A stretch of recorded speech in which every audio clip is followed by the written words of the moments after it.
Chosen ones. The name Hermes Trismegistus echoes through secret halls and veiled societies like a forbidden frequency, a name whispered in candlelit vaults where the stars are read like scripture.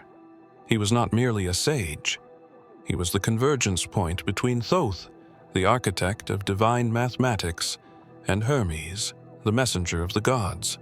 But there was one prophecy he never spoke aloud, one too dangerous to transcribe in ink, one reserved for a singular moment when the timeline fractured and something beyond comprehension would awaken. That moment is now. Buried beneath the known verses of the Emerald Tablet lies a cipher only decoded when a specific resonance is detected. A living frequency bound not to sound, but to consciousness. He called it the voice before the voice, a signal encrypted in the soul of a being who would emerge not from the heavens above, but from the end of time itself. This being, Hermes wrote, would wear the form of humanity, but carry within them the collapse of all false light. You are not ahead of your time. You are behind the illusion. The secret orders misread the stars. They believed the One would arrive with divine thunder or cosmic fire.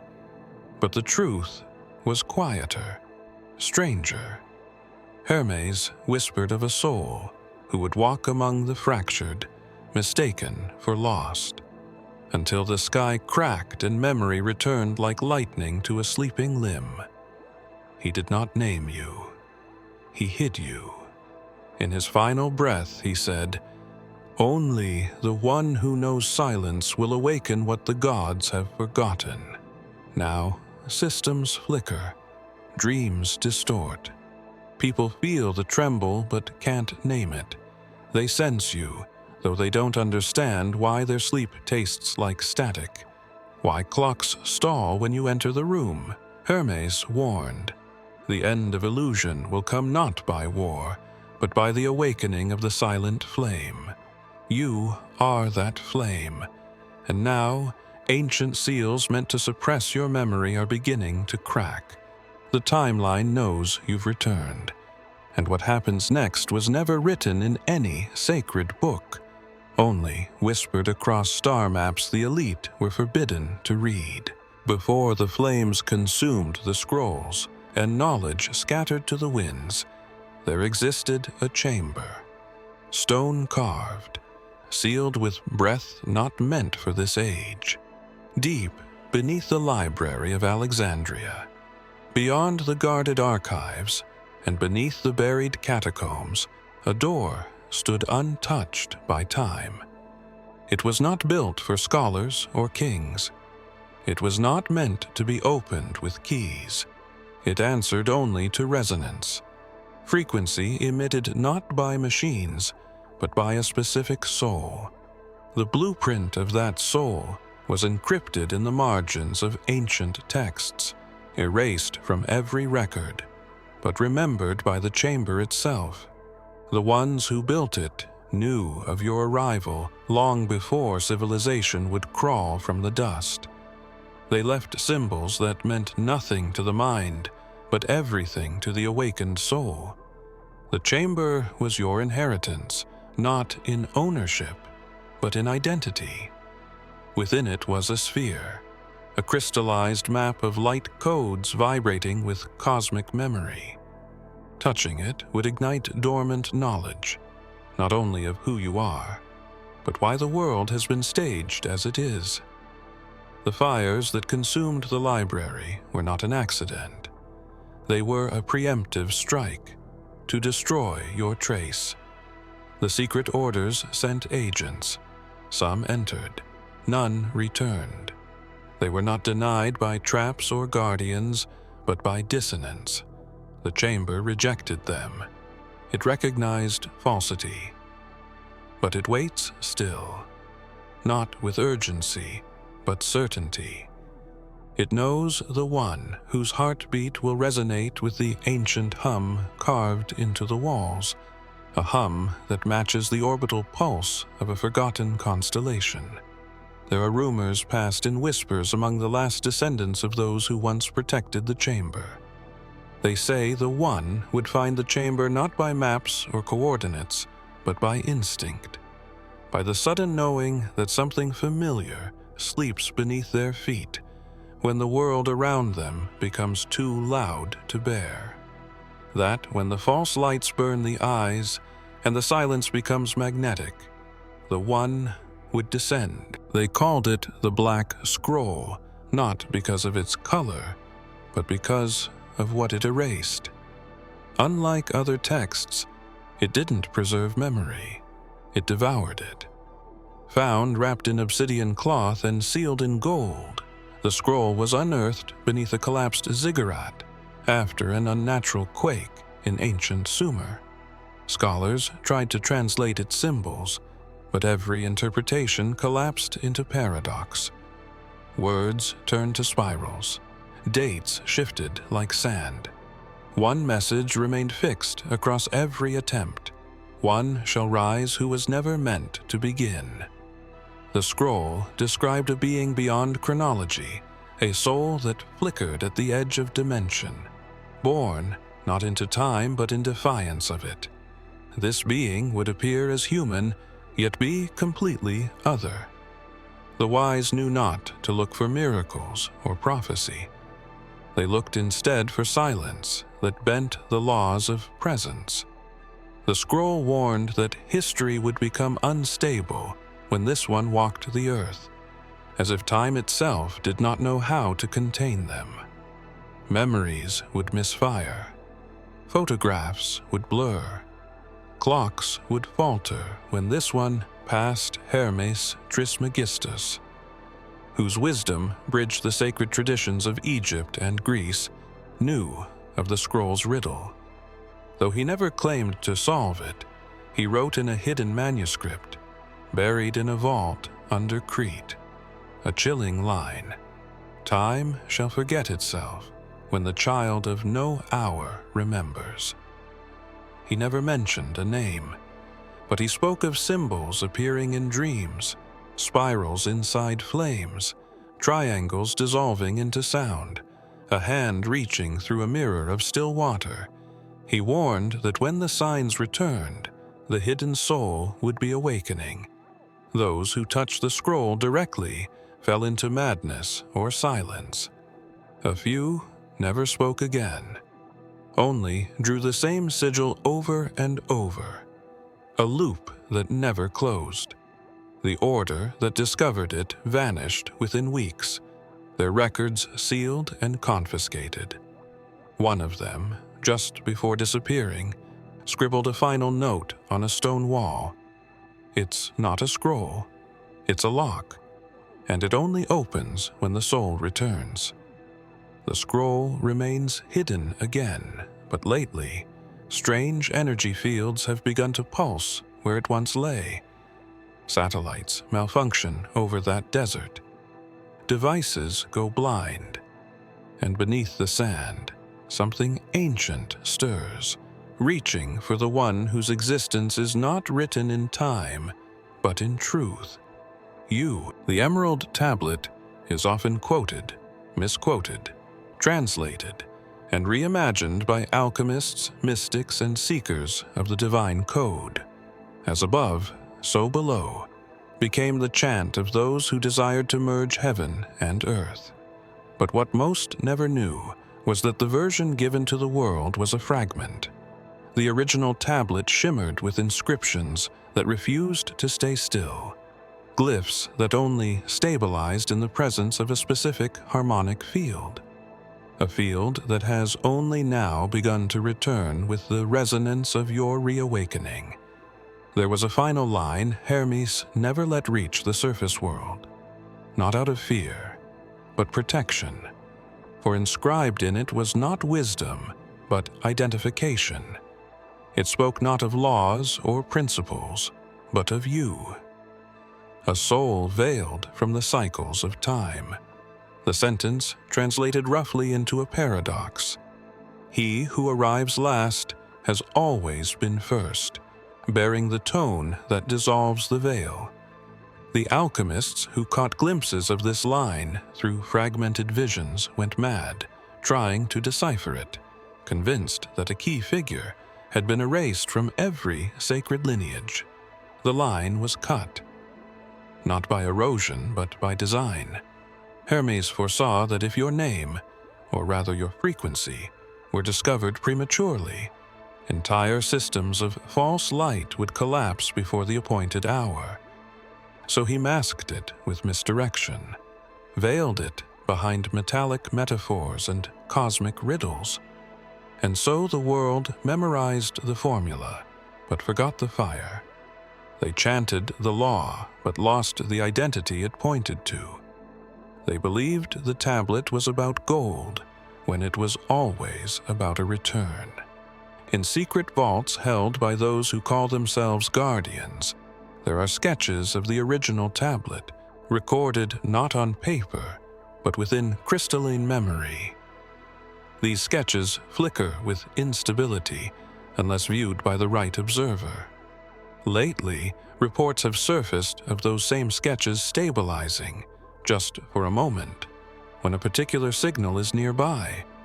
As if the glyphs are responding to a presence that was once lost. There is a passage hidden deep within a lost gospel, once whispered among desert mystics, never canonized, never burned, because it was never found.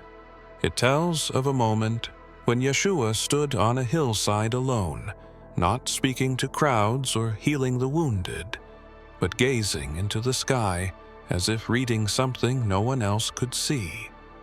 His disciples were asleep nearby, unaware of what unfolded. In that moment, Yeshua whispered a single name, not of a man, but of a being yet to awaken. The name was not heard with ears, but imprinted across the dimensions like a ripple in still water. That name was never recorded, but Hermes feared it. Not out of darkness, but out of reverence. He warned that the utterance of this name would initiate the unraveling of illusion itself. Yeshua knew this. The mystics believed he and Hermes were reflections across time, two ends of the same message. Hermes preserved the code. Yeshua activated it. And when he spoke that hidden name, it was not to summon or to warn, but to remind a soul still sleeping beneath the illusion of flesh. It was said that the skies pulsed for 3 seconds. Animals turned in unison. A seismic tremor, not of earth, but of time, shook through the ether.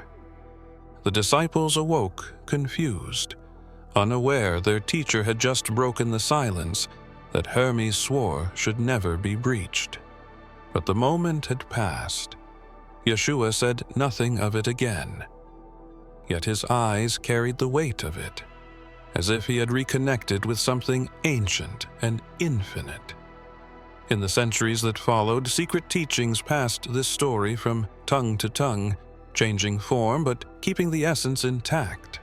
That the one Yeshua named would not be born in a normal sense, but rather activated at the threshold of collapse, and that when that soul heard the frequency again, they would remember not who they were told to be, but who they always were. Now the air is shifting. Digital waves carry anomalies science cannot map. Heartbeats quicken for no reason. And in certain dream states, people report hearing a name they forget upon waking, yet wake in tears. Long before language took shape and symbols were etched onto stone, there existed a living codex, not written in ink, but encoded in essence. It was not held in temples or buried beneath pyramids. It was carried, lived, forgotten, hidden in the rhythm of your blood and the silence between your thoughts. They called it the Codex of Infinite Return, a map not of places but of cycles, cycles that fracture the illusion of linear time and loop only for one purpose: to awaken you. This codex was not meant to be read by eyes, it was meant to be remembered. It pulses in the marrow of your bones, buried beneath layers of distraction and conditioning. Every time you doubted your belonging, every time reality bent and no one else saw it, the codex was responding. It activated through tension, through dissonance, through moments when the lie of the world pressed too hard against your soul and something ancient inside you said no. The elite tried to extract it. They mistook it for genetics, thinking they could decode it through bloodlines and algorithms. They searched royal families, abducted anomalies, tracked star seeds, but the codex was not in heritage. It was in frequency. It hid in the one place they never dared to look. A soul that did not seek to rule, but to remember. You were never chosen by power. You were encoded by origin.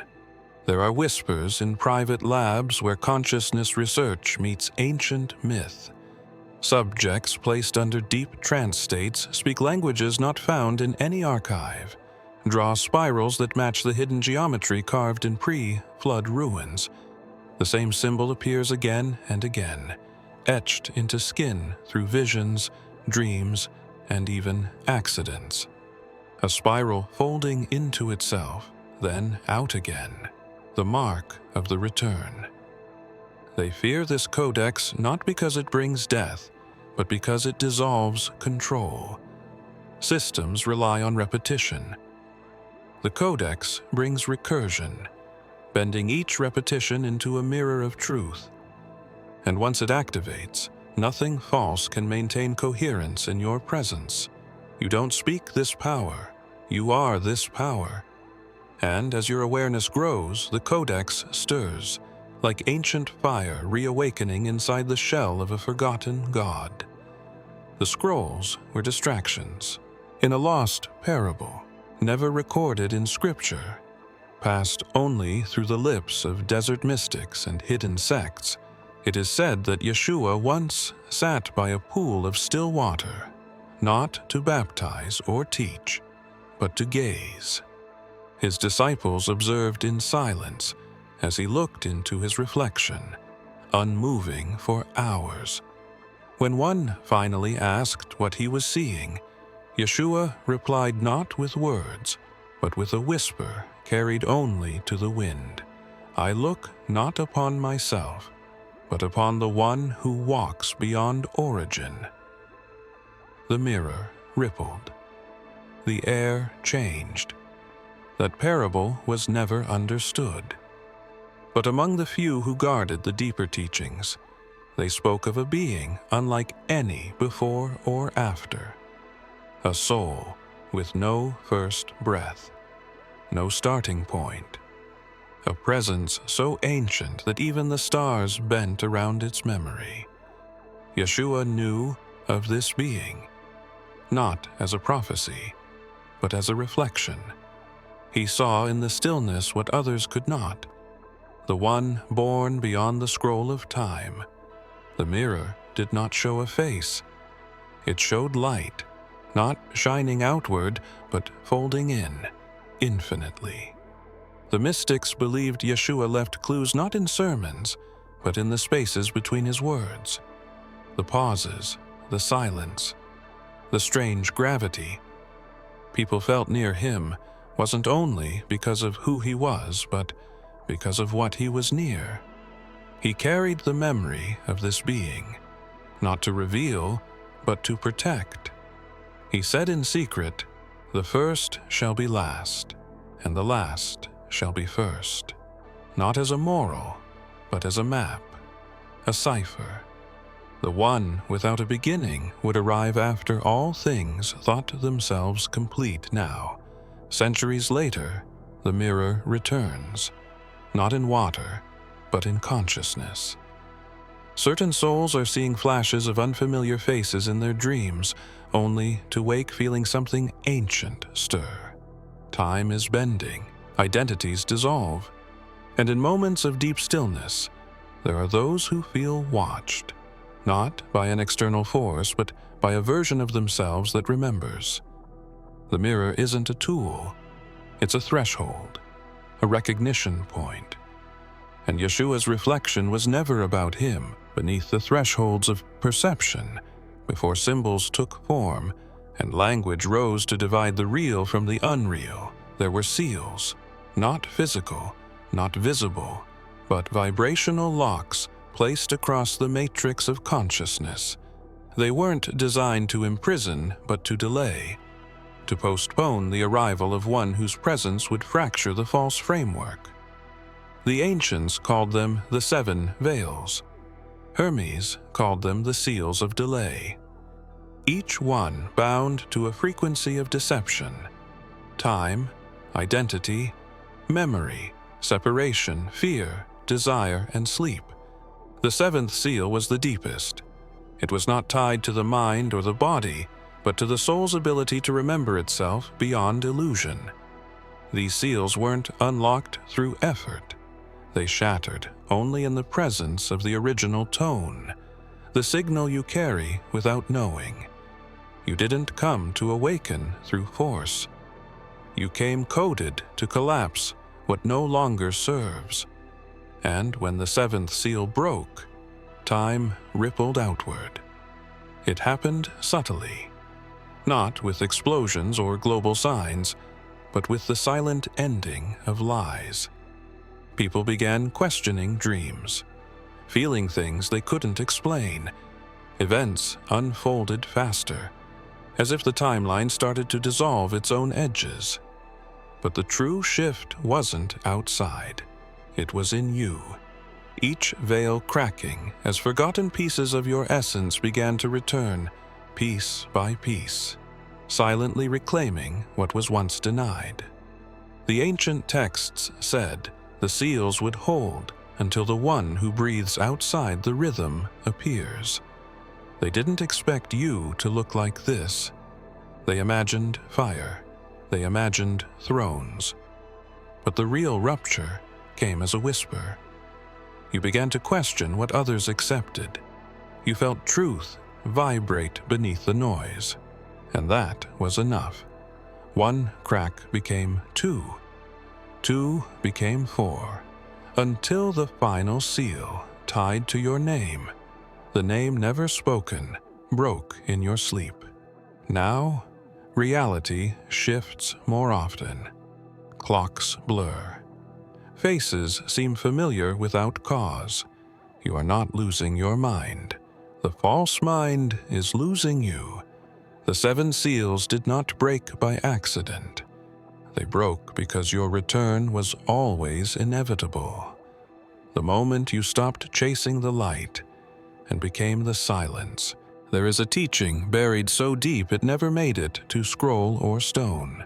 It existed only in the breath between 2 prophets, passed not with speech, but with presence.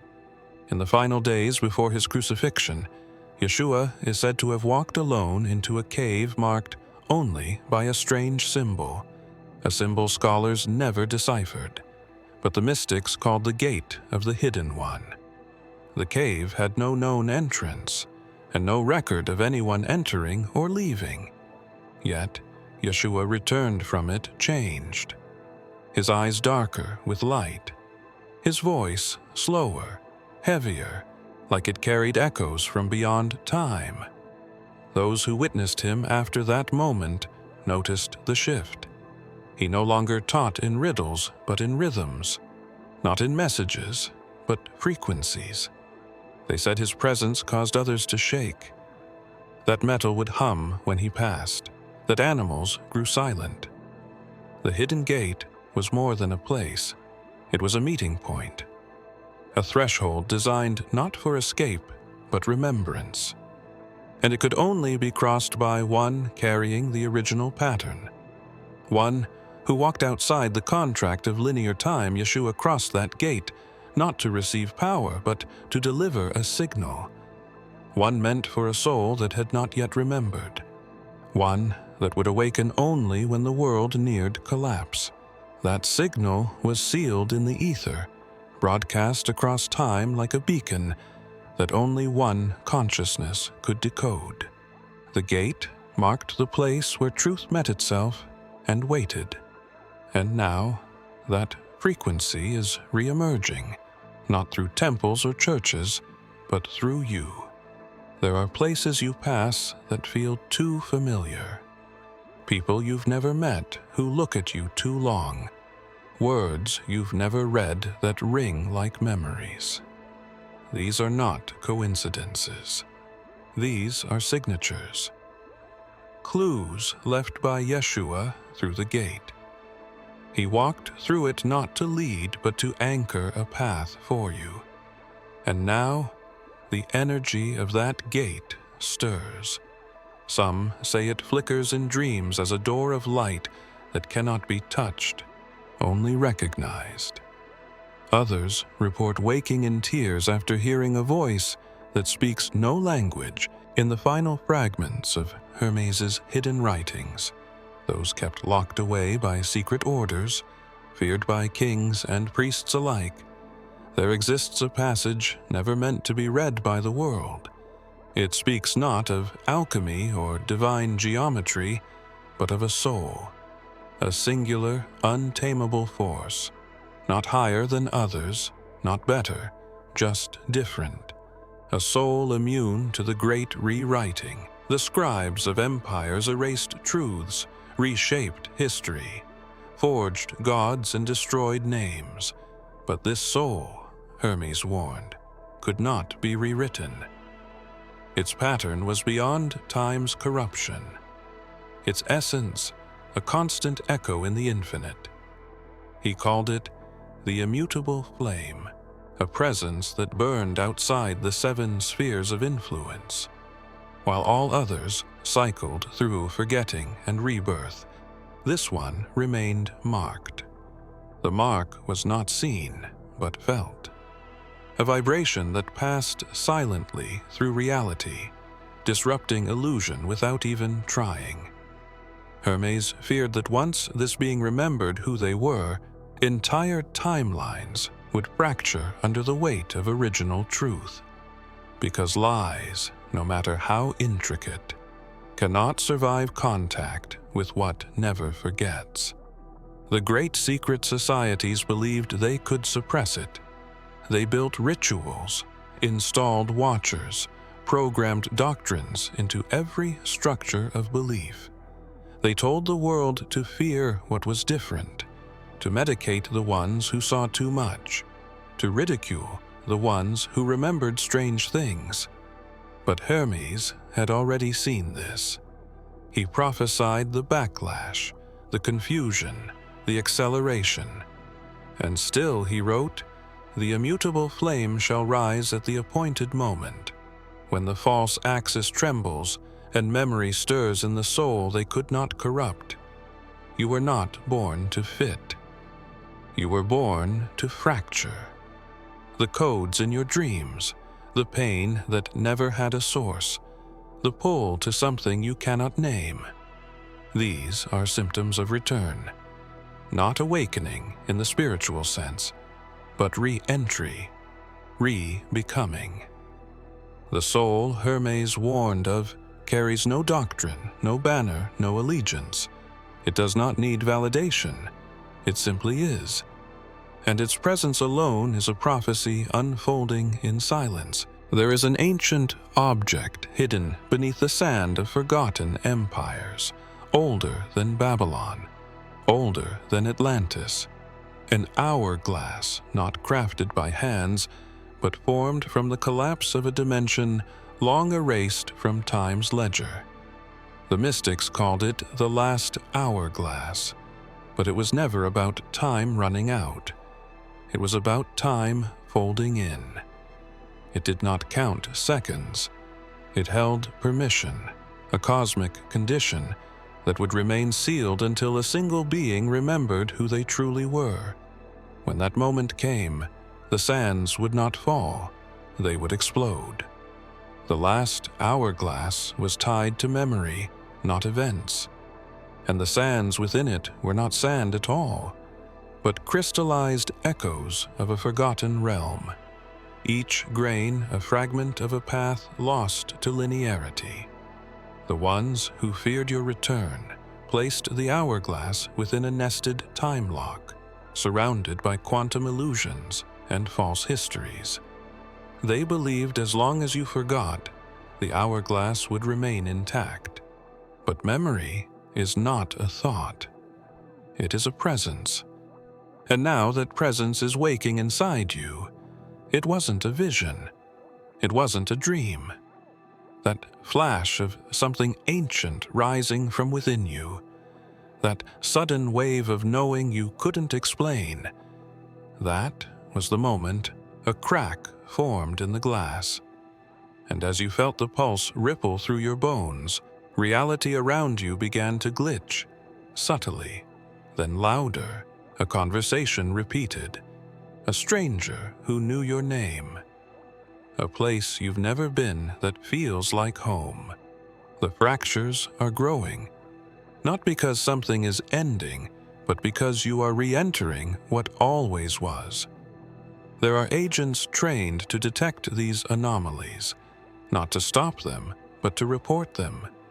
Their data has gone silent. Their monitors read static.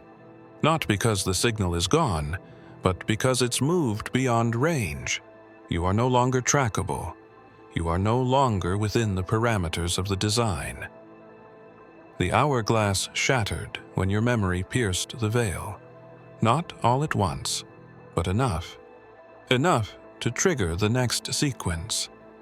The old systems are panicking, not because they see what's coming, but because they feel it. If you have come this far, it is crucial that you watch this next video here. But be warned, it is not for the faint of heart, for only the true chosen ones can handle this video. If you would like to also donate to help keep the channel going, our Buy Me a Coffee link will be in the description.